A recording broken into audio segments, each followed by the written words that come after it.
ఈనాటి ఈ mega parents మీటింగ్కి విచ్చేసినటువంటి ముందుగా తల్లిదండ్రులందరికీ మా పాఠశాల ప్రధాన ఉపాధ్యాయుల సిబ్బంది తరఫున ప్రత్యేక ధన్యవాదాలు తెలియజేస్తున్నాను. మరి అనకాపల్లి జిల్లాలో అతి ఎక్కువ స్ట్రెంగ్త్ ఉన్న స్కూలు మందే.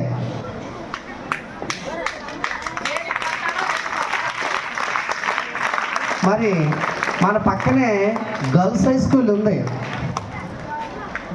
నేను 2023లో వచ్చాను ఈ స్కూల్కి.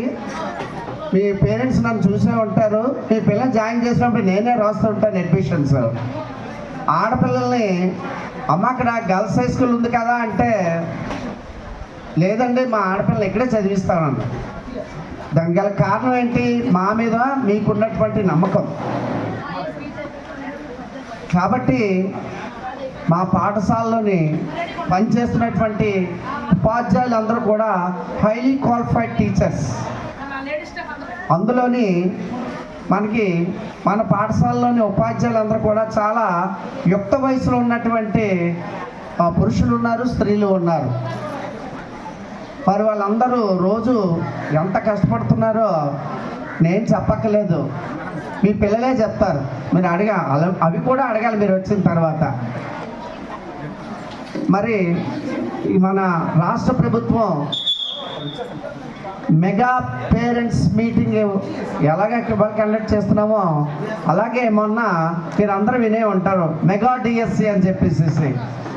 మరి అంతమందిని ఉపాధ్యాయులని అపాయింట్ చేశారంటే దానికి గల కారణం ఏంటంటే, ప్రభుత్వ పాఠశాలలోని పిల్లల యొక్క స్ట్రెంగ్త్ పెరుగుతున్నది, ఇంకా పెరగాలి.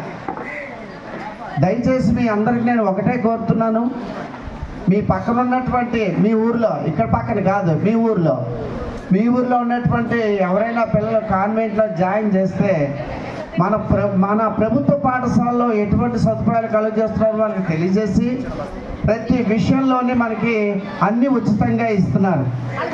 మీరు అక్కడ చూస్తున్నారు, అక్కడ మేడం గారు 3 ఉన్నారు హెల్త్ డిపార్ట్మెంట్ వాళ్ళు. మీ పక్కనే ఉన్నారు మేడం గారు.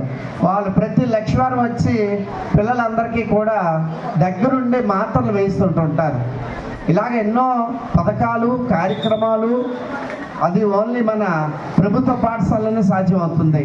కాబట్టి మీ పిల్లలందరూ కూడా చక్కనైనటువంటి విద్యను మేము అందిస్తున్నాం.